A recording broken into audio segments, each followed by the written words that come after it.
तुमच्याबरोबर असं कधी झालंय का, की तुम्ही अगदी उत्साहाने जिम जॉइन केली आहे.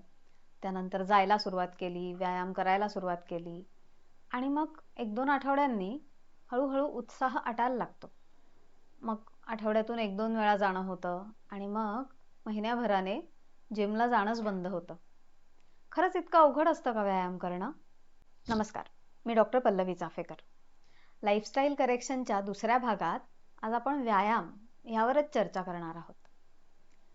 सध्याच्या आपल्या जीवनशैलीमध्ये आपली हालचाल खूप कमी झाली आहे.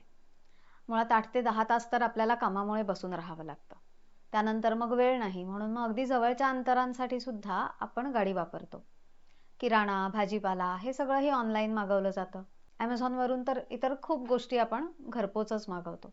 आता यात वेळेचा अभाव आणि सोय ह्या 2 गोष्टी आहेतच.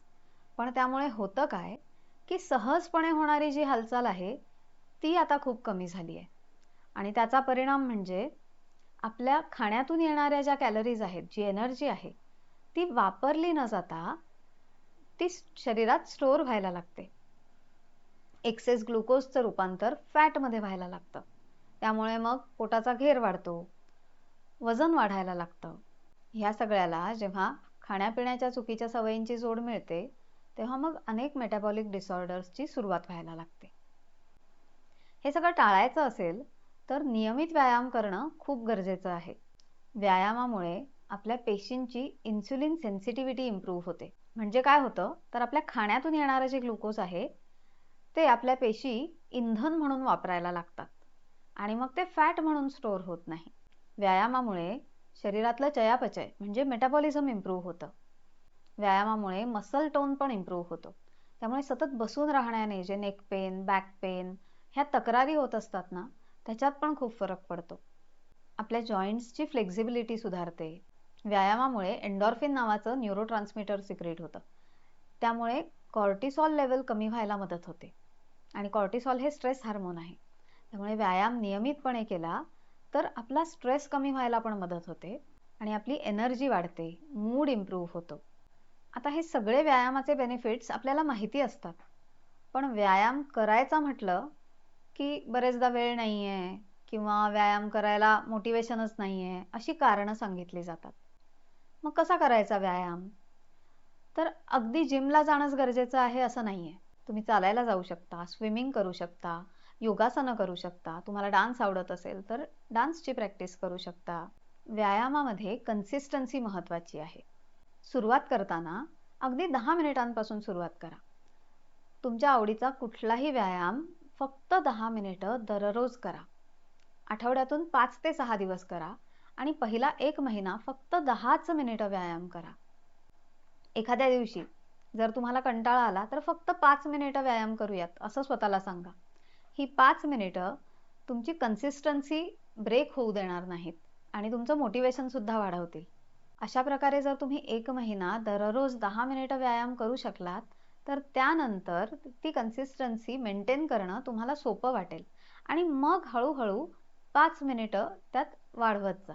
बरेचदा आपण सुरुवात करतानाच 30 मिनिटं, 40 मिनिटं किंवा 1 तास व्यायाम करण्याचा प्रयत्न करतो आणि मग ते शक्य होत नाही.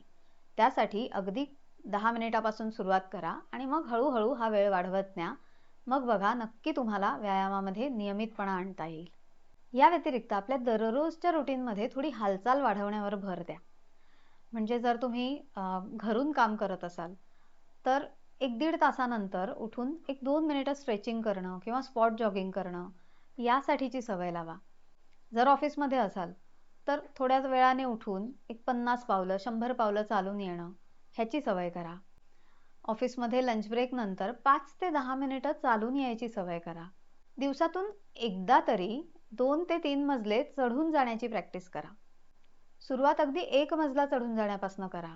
दिवसभरात काही पायऱ्या तरी चढणं उतरणं ह्याची जर सवय ठेवली तर गुडघ्यांसाठी सुद्धा तो चांगला व्यायाम आहे.